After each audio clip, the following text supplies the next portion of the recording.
জুলাই স্পিরিটকে উপজীব্য করে রাজধানীতে চলছে নানা সাংস্কৃতিক আয়োজন, সেই সাথে ঘোষিত নজরুল বর্ষের নানা কর্মসূচিও চলছে ঢাকায়। সব মিলিয়ে সপ্তাহের বন্ধের দিন সংস্কৃতি পাড়া ছিল আয়োজন উদযাপনে জমজমাট।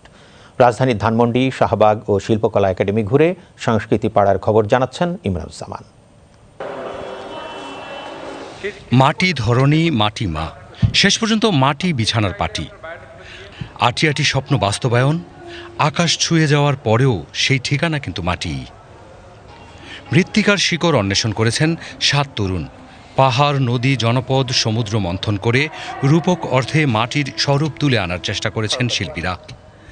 মাটি তথা ধরনের শুদ্ধতা রক্ষায় এই জার্নিতে পরিবেশ দূষণকে প্রাধান্য দেওয়া হয়েছে শিল্পকর্মগুলোতে। আলিউস ফসেসদের ঢাকার লা গ্যালারিতে চলমান মৃত্তিকার অন্বেষণ প্রদর্শনী চলবে ২৮ জুলাই পর্যন্ত।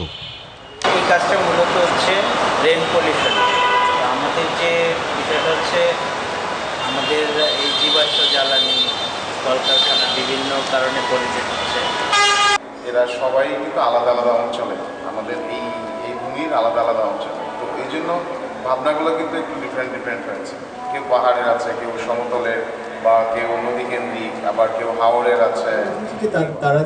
অভিজ্ঞ ও নবীন আলোকচিত্রীদের মধ্যে জ্ঞান, অভিজ্ঞতা ও সৃজনশীল ভাবনার আদান প্রদানের উদ্দেশ্যে ফটোগ্রাফার, শিক্ষার্থী, গণমাধ্যম কর্মী এবং আলোকচিত্র প্রেমীদের নিয়ে হয়ে গেল ফটো আড্ডা উইথ অর্ডিনারি কালেকটিভ। শুক্রবার বিকালে রাজধানীর ধানমন্ডিতে আয়োজিত ফটো আড্ডায় সঞ্চালক আবির আবদুল্লাহর সঙ্গে আলাপচারিতায় ছিলেন ৮ জন ছবির কারিগর। উপস্থিত ছিলেন তরুণ ও অভিজ্ঞ আলোকচিত্রী সহ ফটোগ্রাফি অনুরাগীরা। নতুন প্রজন্মের আলোকচিত্রীরা তাদের কাজ দেখে, তাদের আলোচনা শুনে, তাদের অভিজ্ঞতার আলোকে অনেক কিছু শিখতে পারবেন।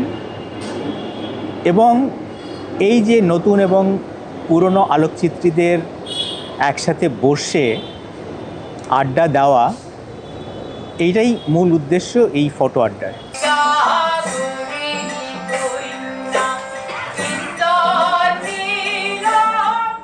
শতাব্দী প্রাচীন মলুয়া পালাকে সমসাময়িক মঞ্চভাষা, দৃশ্যরীতি ও নাট্য নির্মাণে নতুনভাবে উপস্থাপন করেছেন নির্দেশক। সঙ্গীত নির্ভর পালা নাটকটি গানের দল সর্বনামের সদস্যদের অভিনয় ও গায়কী গুণে হয়ে উঠেছে হৃদয়গ্রাহী।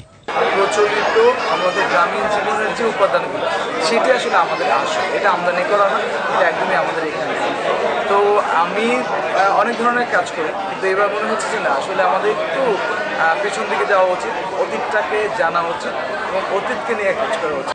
রাজধানীর শিল্পকলা একাডেমির স্টুডিও থিয়েটার হলে মঞ্চায়িত নাটকটির দ্বিতীয় শো হয় শুক্রবার। নাট্যদল থিয়েট্রিক্যাল কোম্পানি প্রযোজিত, কবি চন্দ্রাবতী রচিত ময়মনসিংহ গীতিকার কালজয়ী পালা মলুয়ার আখ্যান, ভাষ্য, বয়ান ও নির্দেশনা দিয়েছেন সাইফুল জার্নাল।